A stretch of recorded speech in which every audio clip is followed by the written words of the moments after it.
job and everybody else's. I wouldn't go to a teacher's classroom and monitor how they teach different things. That's their job, to monitor themselves and the principal and so on and so forth. I believe our job is to provide you with information that you need to be knowledgeable in the areas to address exactly what you just said. You couldn't have given a better example, because we gave you everything you just said. And outside of the report that you didn't get tonight, I guess I would like to know, when was there another report that you didn't get? Because in the recent past, we've been putting everything on Wednesday. All the administrators have been told by Wednesday, things that have, like Wendy would send out volumes of stuff, and then we recapsulate it here in an abbreviated version. And we've tried to do that lately. And to my knowledge, other than this report, we've done that. And so maybe we're into semantics here a little bit. I'm not really sure. But I think the monitoring piece of it is there's internal monitoring. I think the update is a more appropriate word for me, because I think we need to continually update you as a board so that you know. But to me, monitoring means you're going to take a look at it and then make a determination of whether that's the way we should go or not. I don't think that's the role of the board.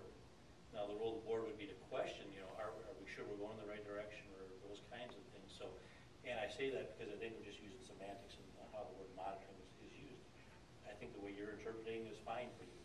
I look at it a little bit differently, and others may too.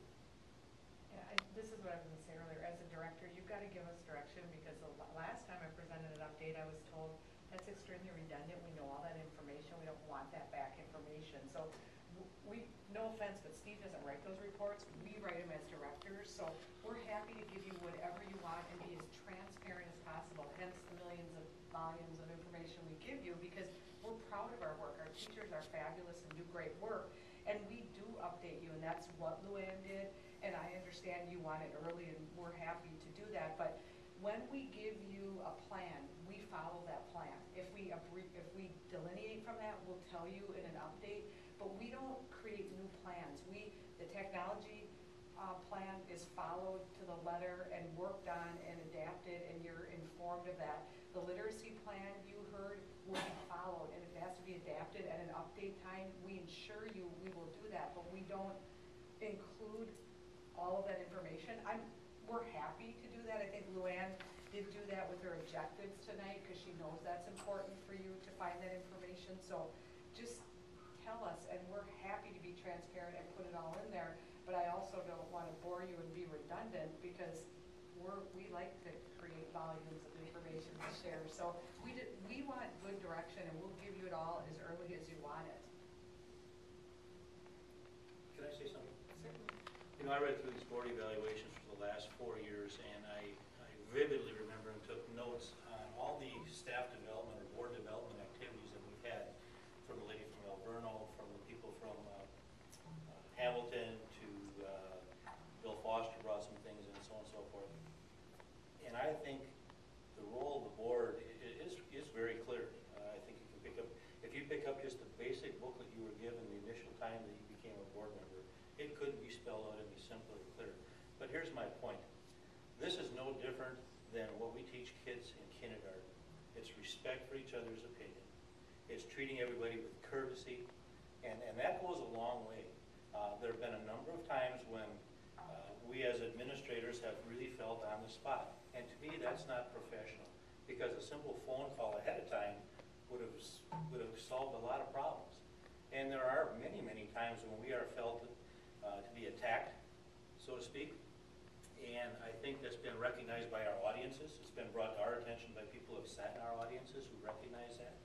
And I think when that happens, it's time to circle the wagons, pull everybody back in and say, wait a minute.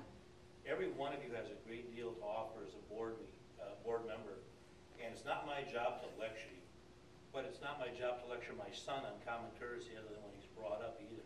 It's expected. And I think our community expects that. I think you should expect that of each other. I expect it out of you. You expect it out of me. And certainly there are times when we violate that. We get emotional and things like that happen. But everything I've heard talked about tonight is a symptom. And what I would hope we get to is the cause. And the cause to me is very, very simple. It's common courtesy. When we have an opportunity to have a board meeting and share information, and a piece of information is requested at the board meeting, I don't think that's fair to us. Because it makes us look to the audience like we don't know what we're doing, but a simple phone call, even hours before, would have taken care of that. And to me, that's common courtesy. And it happens a lot. And that's what I mean when we talk about boardsmanship and all the kinds of things that you as a board, and if you take a look at every single comment that was written in the board evaluations, you know, a lot of it addresses the people part of it, people skills.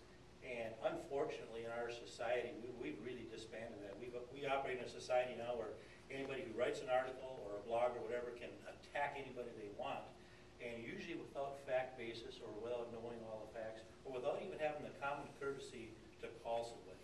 I had somebody in my office today, an employee of our district actually, who had his picture in the paper recently, was a quote given, and it wasn't even the quote what he said. But that individual received 3 or 4 calls from people just railing on him because of the way the reporter phrased the comment that he made. And he came in to tell me, to apologize to me, and say, I didn't say that. And I said, I know you probably didn't say that because I've said a number of things a number of times that have been misquoted, and that's fine.